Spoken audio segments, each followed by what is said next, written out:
오늘 우리에게 허락하신 하나님의 말씀은 룻기 2장 17절에서 23절까지의 말씀입니다. 구약성경 403쪽에 있습니다. 룻이 밭에서 저녁까지 줍고 그 주운 것을 떠니 보리가 한 에바쯤 되르지라. 그것을 가지고 성읍에 들어가서 시어머니에게 그 주운 것을 보이고 그가 배불리 먹고 남긴 것을 내어 시어머니에게 드리매 시어머니가 그에게 이르되 오늘 어디서 주었느냐 어디서 일을 하였느냐 너를 돌본 자에게 복이 있기를 원하노라 하니 룻이 누구에게서 일했는지를 시어머니에게 알게 하여 이르되 오늘 일하게 한 사람의 이름은 보아스니이다 하는지라. 나오미가 자기 며느리에게 이르되 그가 여호와로부터 복 받기를 원하노라. 그가 살아있는 자와 죽은 자에게 은혜 베풀기를 그치지 아니하는도다 하고 나오미가 또 그에게 이르되 그 사람은 우리가 가까우니 우리 기업을 물을 차 중에 하나이니다 하는지라. 모압 여인 룻이 이르되 그가 내게 또 이르기를 내 추수를 다 마치기까지 너는 그 소년들에게서 가까이 있으라 하더이다 하니 나오미가 며느리 룻에게 이르되 내 딸아 너는 그의 소년들과 함께 나가고 다른 밭에서 사람을 만나지 아니하는 것이 좋으니라 하는지라. 이에 룻이 보아스의 소녀들에게 가까이 있어 보리 추수와 밀 추수를 마치기까지 이삭을 주우며 그의 시어머니와 함께 거주하니라. 아멘. 오늘 설교 제목은 제가 대학 시절 읽었던 마르틴 부버의 유명한 책인 나와 너라는 제목 그대로를 빌어왔습니다. 저자인 부버는 세상에는 나와 너라는 관계 그리고 나와 그것이라는 관계가 존재한다고 그는 분류를 했습니다. 그런데 참된 삶을 살기 위해서는 나와 너라는 인격적 관계를 맺어야 한다고 그는 주장을 합니다. 부버는 우리는 일상적으로 나와 그것의 관계 속에서 우리는 살아간다고 먼저 전제를 합니다. 하지만 정말 참된 삶은 그 나와 그것의 관계로만 지내면 안 되고 나와 너의 인격적이고 대체 불가한 유일한 관계로 변화되어야만 한다라고 그는 말합니다. 예를 들면 지구 반대편에서 자연재해로 수많은 사람이 사망했다는 소식을 들었을 때 대개 우리의 경우를 생각하면 우리의 감정이나 우리들의 생각에 크게 요동이 없습니다. 그런가 보다. 왜냐하면 그 관계는 나와 그것의 관계이기 때문입니다. 그러나 만일 우리 가족이 그곳에 여행을 갔다가 불행을 당했다고 한다면 상황은 전혀 다를 겁니다. 이처럼 우리와 다른 사람의 관계가 상대의 관계가 나와 그것에 가까울수록 상대방이 우리에게 주는 영향력은 작을 겁니다. 반대로 우리와 타자의 관계가 나와 너의 관계로 더 가까울수록 상대방이 우리에게 주는 영향력은 당연히 커집니다. 이와 관련해 특별히 부버는 이러한 참된 관계를 맺기 위해서는 대화가 중요하다고 그는 강조를 했습니다. 그러나 관계가 한번 맺어졌다고 해서 그 관계가 계속 그대로 유지되는 것은 아니라는 점이 있습니다. 너가 그것이 될 수 있는 인간의 연약함과 상황적인 어떤 변화들이 우리 가운데 있기 때문입니다. 그런 이유로 나와 너 사이에는 언제나 이 관계를 중매하는 하나의 촉매자가 필요한데 부버는 그 촉매자를 일컬어서 영원한 너라고 불렀습니다. 목사인 저는 우리 그리스도인들의 관계 속에 이 영원한 너는 다름 아니라 하나님, 주님이라고 그렇게 이해를 하고 싶습니다. 남편과 아내의 관계에서 또한 껄끄럽다고 하는 시어머니나 며느리의 관계에서 때로는 엄격하다고 하는 선생님과 제자의 관계에서 그렇게 연약하고 깨어지기 쉬운 관계들 속에 우리에게 영원한 너가 되시는 하나님이 개입하심으로 우리의 삶이 인격적인 관계로 더 친밀하고 더 돈독한 관계로 변화된다는 겁니다. 즉 우리 사이에 하나님이 계실 때 주께서 우리 인생의 목표와 방향 그리고 생각과 대화 속에 계실 때 비로소 우리는 서로의 삶에 거룩한 영향력을 끼칠 수 있는 겁니다. 오늘 본문 속에 나오미와 룻은 그야말로 나와 너의 관계, 그렇게 아름답고 선한 영향력을 끼치는 인격적이고 대체 불가한 유일한 관계입니다. 더 나아가 그 관계 속에는 영원한 너가 되시는 하나님의 개입이 있습니다. 그것을 깨달았고 그것을 깨닫는 그 순간 전혀 다른 삶의 소망을 갖게 됩니다. 오늘 저는 말씀을 통해 우리의 만남과 관계 속에 함께 하시며 일하시는 하나님을 우리가 깨닫고 또한 소망과 은혜를 품으며 다시금 새로운 주님을 기대하는 그러한 시간이 되기를 바라며 말씀의 몇 가지 점들을 살펴보고자 합니다. 첫 번째로 우리는 오늘의 작은 사건을 통해 말씀 안에 있는 큰 소망을 품기를 바랍니다. 오늘 본문 17절은 룻이 저녁까지 죽고 그 주운 것을 떨어보니 보리가 한 에바쯤 되었다라고 시작이 됩니다. 여기서 에바는 히브리어로 바군이란 뜻인데요, 이것은 당시의 곡물의 부피를 재는 단위입니다. 오늘날 미터법으로 환산을 하면 약 22리터 정도가 됩니다. 이것은 제법 많은 양입니다. 곡물의 양으로 22리터라는 양은 꽤나 되는 양입니다. 그것을, 그리고 이어지는 18절과 19절은 그것을 가지고 성읍에 들어가서 시어머니에게 그 주운 것을 보이고 그가 배불리 먹고 남긴 것도 내어서 시어머니에게 드리매 시어머니가 그에게 말합니다. 오늘 어디서 주었느냐, 어디서 일을 하였느냐, 너를 돌아본 자에게 복이 있기를 원하노라 하니 룻이 누구에게 일했는지를 시어머니에게 알게 하여 이르되 오늘 일하게 한 사람의 이름은 보아스니이다. 나오미는 이 며느리가 가져온 이삭과 음식을 보고 기뻐합니다. 그리고 이 은혜를 베푼 사람이 누군지도 묻지 않고 먼저 축복부터 합니다. 그리고 나서 룻이 그날에 일하게 된 곳이 보아스라는 사람의 밭이라는 말을 듣습니다. 사실 나오미에게 오늘처럼 많은 수확을 얻은 것은 믿을 수 없는 사건일 겁니다. 다른 날과 다른 날이고 또한 특별하게 그 많은 것을 얻었기 때문입니다. 여기서 우리는 나오미의 마음과 생각들을 좀 짚어볼 필요가 있습니다. 그녀는 누군가에게 은혜를 입거나 누군가로부터 축복을 받는 삶이 무엇인지 한참 동안 잊고 지금껏 살아왔습니다. 하지만 오늘 보아스가 베푼 은혜를 통해서 나오미는 하나님의 은혜를 조금이나 느끼기 시작하는 겁니다. 나오미는 보리삭 한 자루를 통해서, 즉 사람이 베푼 값없는 은혜를 체험했고 거기에 더해 하나님께서 베푸시는 은혜와 섭리를 더듬는 자리까지, 이제 오늘 우리가 읽고 있는 본문 속에는 그 자리까지 나아가고 있다는 점입니다. 오늘 본문 20절에 보니까 나오미가 자기 며느리에게 이르되 그가 여호와로부터 복받기를 원하노라, 그가 살아있는 자와 죽은 자에게 은혜 베풀기를 그치지 아니하도다 하고, 나오미가 또 그에게 이르되 그 사람은 우리와 가까우니 우리 기업을 물을 자 중에 하나이니라 하니라. 오늘 우리가 20절 말씀을 굉장히 주목해 보는 게 맞습니다. 여기 오늘 본문 속에 살아있는 자는 나오미와 룻을 말하고요, 죽은 자는 엘리멜렉과 두 아들을 지칭할 겁니다. 아마도 이것을 미루어 볼 때 보아스는 엘리멜렉이 생존해 있었을 때에도, 그곳에 머물고 있을 때에도 어떤 식으로든 은혜를 베풀었던 것 같습니다.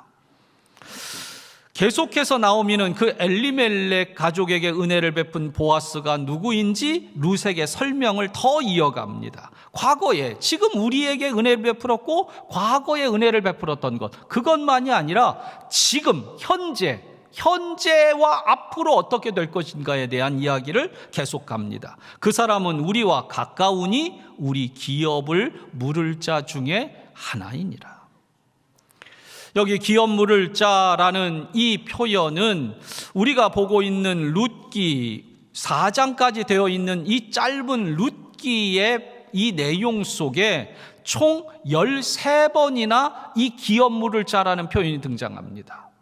여러분 요즘 어떤 기사들을 통계 낼 때 빅데이터라고 해서 거기에 같은 단어가 몇 번 반복되는지 이걸 추립니다. 그래서 그 단어가 나온 횟수를 따라서 중요도를 따지곤 합니다. 아마도 빅데이터에 의거해서 본다고 하면 이 룻기에서 기업 물을 자라는 표현은 그만큼 중요한 단어라는 겁니다. 앞으로도 이제 그 얘기를 할 건데요. 그런데 이 기업 물을 자라는 이 의미는 뭐냐? 어떤 사람이 하나님으로부터 받은 기업을 잃어버리게 되었을 때 어떠한 피치 못할 상황이겠지요. 잃어버리게 되었을 때 그의 가장 가까운 친척이 그 기업을, 주로 땅입니다. 땅. 그 땅을 다시 대신해서 찾아주게 되는 하나님께 정한 법입니다. 조금 더 부연해서 설명을 드리면 이 제도는 통상 두 가지 큰 범위로 요약을 할 수 있는데 나눠지는데, 첫째의 경우는 레위기 25장 25절부터 28절에 나오는 재산에 관한 법입니다. 만일 너희 형제가 가난하여 그 기업 얼마를 팔았으면, 여기서 기업이라는 건 땅 얘기입니다. 땅. 그런데 그 근족이 와서 동족에 판 것을 물을 수 있는, 대신 사서 돌려줄 수 있는 제도를 말합니다. 이것은 약속의 땅에 들어갔을 때 받았던 그 기업을 누구도 잃어버리지 않게 하려는 하나님의 안전장치, 회복의 장치라고 이해하면 됩니다. 왜냐? 땅은 누구도 영원히 소유할 수 없습니다. 오직 하나님만이 그 땅의 소유주가 되신다는 겁니다. 이것은 결국 어떤 빈익빈 부익부, 부가 한쪽으로 치우쳐서 독점되는 것을 막기 위한 하나님의 법입니다. 두 번째 경우는 신명기 25장 5절 이하에 나오는데, 상속자가 없는 경우에 그 가정에 상속을 받게 하기 위한 경우입니다. 남자 형제가 여럿이 있는 집입니다. 그 중에 큰 형이 결혼을 했는데 그만 사고로 어떤 이유에서건 죽었습니다. 그러면 자녀가 없이 죽었어요. 그러면 어떻게 하느냐? 그런 경우에는 다른 형제가 그 형수와 결혼을 해서 자식을 낳아서 죽은 형제의 대를 잇게 하는 제도입니다. 결국 이것은 그 땅을 계속해서 상속받을 수 있는 권리가 남자에게 있기 때문에 그 남자를 통해 그 기업이 이어지게 하기 위한 하나님의 목적입니다. 앞으로 이 이야기를 아마 많이 다루게 될 건데요. 그런데 지금 나오미의 경우는 이 엘리멜렉의 가족은 자신들의 기업인 땅을 다 팔아가지고 현금화시켜가지고 모압 땅으로 이민을 갔었습니다. 그러니 지금 돌아왔지만 땅이 없어요. 이제 그렇다면 그 기업, 그 가정을 회복하기 위해서는 상속자가 있어야 합니다. 남자가 그 가정에 분명히 있어야 하는 겁니다. 그렇다면 그 상속자를 얻으려면 어떻게 하느냐? 친족 중 한 사람이 룻과 결혼을 해서 자녀를 낳아야 합니다. 즉 나오미가 보아스를 가리켜 기업 물을 자 중 한 사람이라고 한 것은 굉장히 중요한 의미가 있는 겁니다. 이제 나오미는 여기서 나오미의 마음, 나오미의 생각을 통한 나오미의 정말 중요한 마음이 나옵니다. 바로 나오미는 룻에게 은혜를 베푼 보아스라는 그 이름, 그 인물을 통해 새로운 마지막 소망을 품는 겁니다.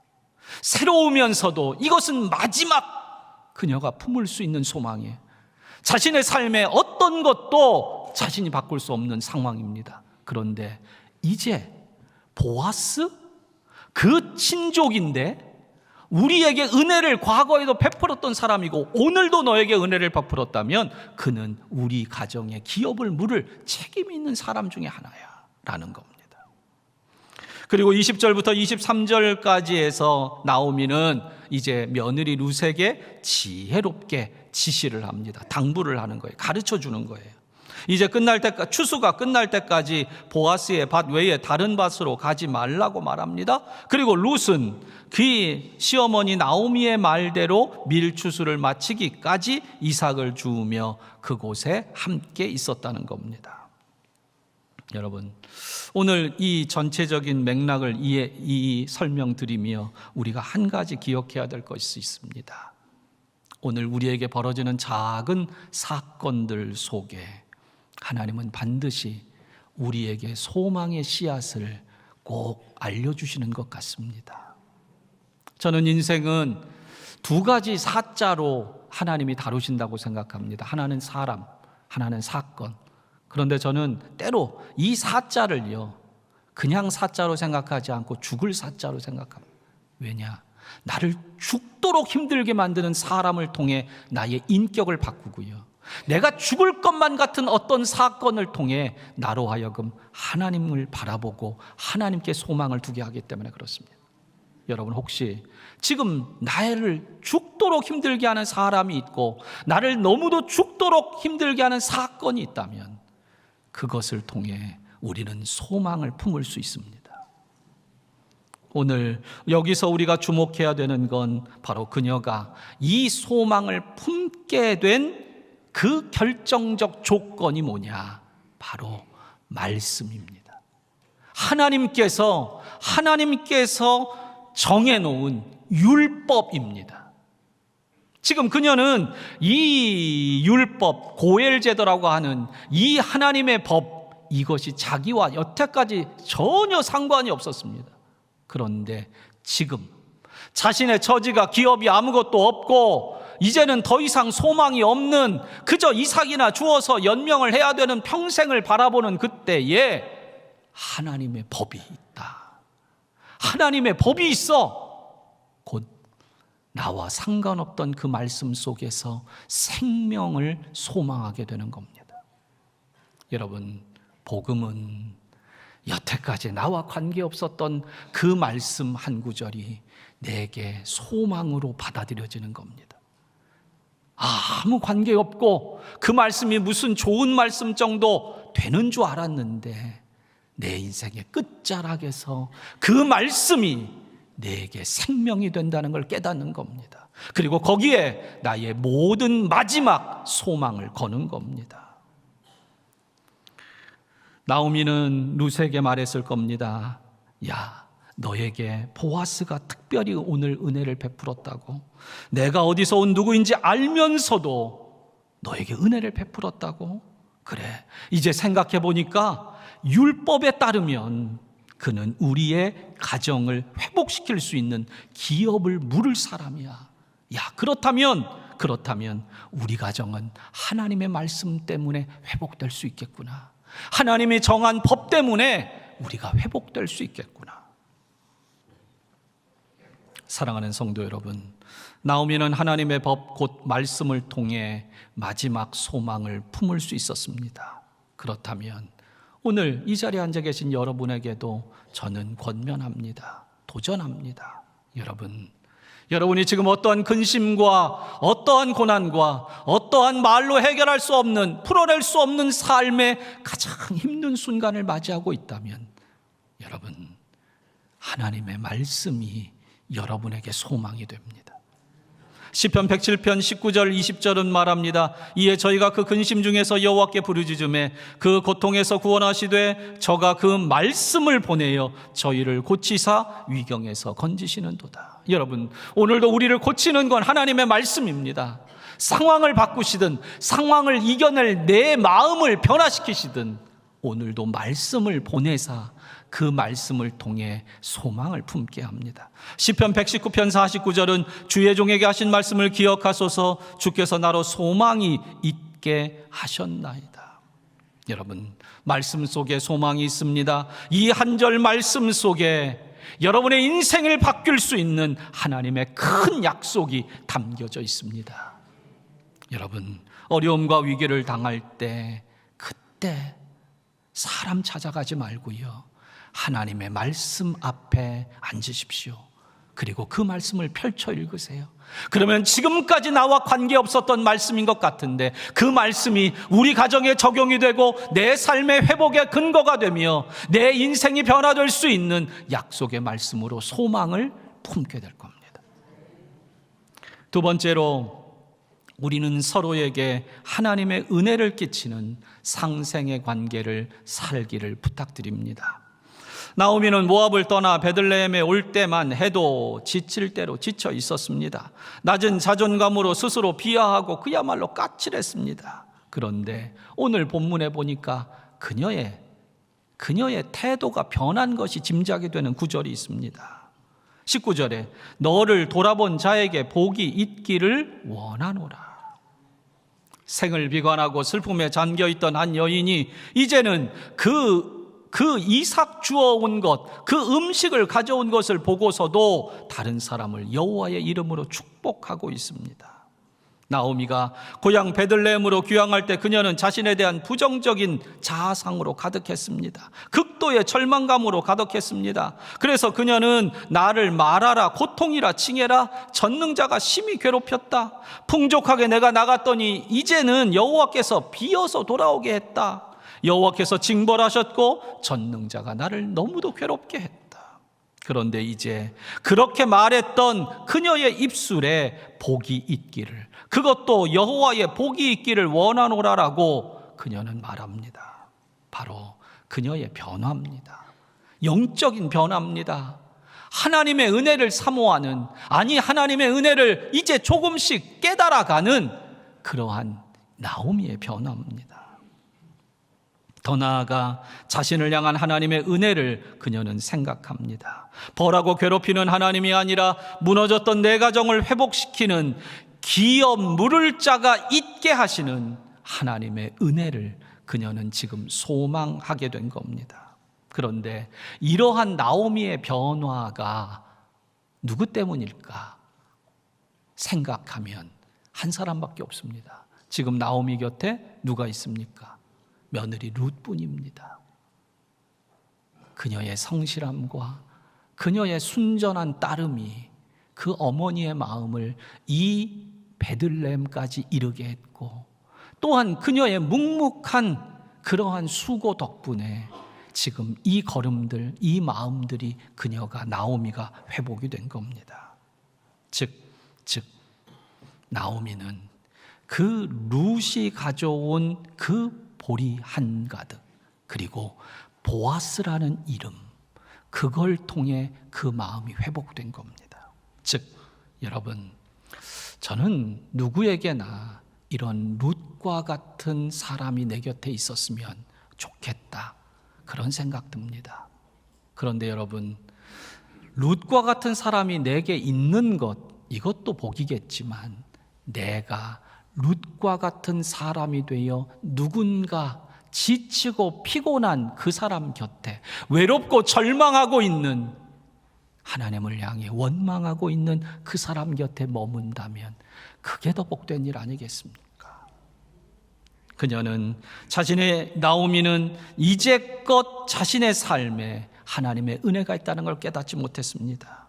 자신의 인생을 어떻게든 자신이 지켜보겠다고, 아니 지킬 수 있다고 몸부림치며 모압에서 10년을 살았는데 이제 돌이켜보니 그것은 하나님의 법을 떠난 불신앙이었으며 죄악이었다는 것을 어렴풋이 알아가고 있는 겁니다. 이렇게 변화된 나오미는 룻에게 말씀을 따라 지혜로운 조언까지 이제는 해줄 정도가 되었습니다.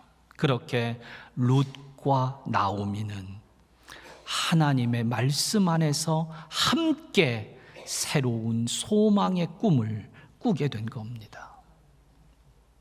일본에 코이라는 잉어가 있다고 합니다. 그런데 이 잉어는 참 묘하게도 작은 수족관에 두면 2, 3인치 정도밖에 자라지 않지만 큰 수족관이나 연못에 넣어주면 6인치에서 10인치까지도 자랍니다. 그런데 더 큰 강물로 방류를 해내면 30인치가 넘는 큰 물고기로 자란다 합니다. 이 애완은 환경의 중요성을 말하는 것으로 생각이 됩니다. 우리는 좋은 환경이 좋은 사람을 만든다, 좋은 것들을 낳게 한다, 그렇게 생각합니다. 마땅한 얘기입니다. 하지만 거기서 좋은 환경이라고 할 때 우리는 보통 큰 집이나 많은 돈을 가진 집안 환경을 떠올릴지 모릅니다. 그러나 저는 어떤 환경보다 우선하고 중요한 환경은 인적 환경이라고 생각합니다. 바로 사람이, 내 곁에 어떤 사람이 있느냐, 내가 누구에게 어떤 존재가 되느냐, 바로 그것이 우리에게 참으로 중요합니다. 좋은 집에 태어났느냐가 아니라 내가 얼마나 좋은 부모님을 만났느냐, 얼마나 좋은 선생님과 친구들을 내 인생의 그 필요한 순간마다 만났느냐가 중요합니다. 한편으로 우리 성도들에게는요, 좋은 교회를 만나는 거, 이것도 참 큰 은혜입니다. 우리 교회 할렐루야. 기독교 신자인 수필가 정채봉 씨는 우리 삶의 만남의 소중함을 다음과 같이 비유했습니다. 가장 잘못된 만남은 생선과 같은 만남이다. 만날수록 비린내가 묻어오니까. 가장 조심해야 할 만남은 꽃송이 같은 만남이다. 피어 있을 때는 환호하다가 시들면 버리니까. 가장 아름다운 만남은 손수건과 같은 만남이다. 힘이 들 때는 땀을 닦아주고 슬플 때는 눈물을 닦아주니까. 여러분은 서로에게 어떤 만남, 어떤 사람입니까? 여러분, 오늘 여러분 모두는 누군가에게 하나님의 은혜를 깨닫게 하는 그런 사람 되길 바랍니다. 그렇게 회복시키는 그 첫 단추가 되는 사람, 그러한 좋은 환경이 되어 주십시오. 또한 오늘 이 본문의 나오미처럼 말씀 안에서 그 한 이름, 사람 한 이름 듣고도 말씀 안에서 그것을 해석하고 풀이해낼 줄 아는 지혜로운 신앙인이 되십시오. 그럴 때 하나님께서 우리의 관계를 통해 새로운 변화의 시작을 이루실 겁니다. 말씀을 맺겠습니다. 오늘 본문에서 가장 중요한 장면은 절망에 빠져있던 나오미가 룻이 가져온 보리가 한 자루를 통해 보아스가 기업 물을 짜라는 것을 깨닫고 소망을 회복하는 장면입니다. 야, 이제 뭔가 되겠구나. 전혀 생각지도 못했는데 그가 기업 물을 짜라는 그 소망, 하나님의 법 안에서 소망을 갖는 장면입니다. 이제 나오미와 룻은 말씀 안에서 자신들의 미래를 구하고 찾고 두드리기 시작한 겁니다. 마이클 린버그는 말했습니다. 중요한 것은 우리가 현재 어디에 서 있느냐가 아니라 우리의 삶이 어느 방향으로 향하고 있느냐다. 여러분, 하나님의 말씀은 우리 인생의 방향을 바꾸고 우리 인생의 결말을 바꿉니다. 성도 여러분, 오늘도 내 인생이 꼬이고 꼬여 어디서도 소망을 찾을 수 없는 그때라도 주님의 은혜가, 내가 주님의 말씀 안에 있다는 걸 믿으십시오. 힘들지만 포기하지 말고 그 약속의 말씀, 소망의 말씀을 붙잡으십시오. 이 한 주간도 그렇게 더 굳센 믿음으로 말씀의 길로만 걸어가겠다고 다짐하고 결단하며 그 길을 한 걸음 한 걸음 걸어가는 복된 성도님들 되시기를 축복합니다. 기도하겠습니다.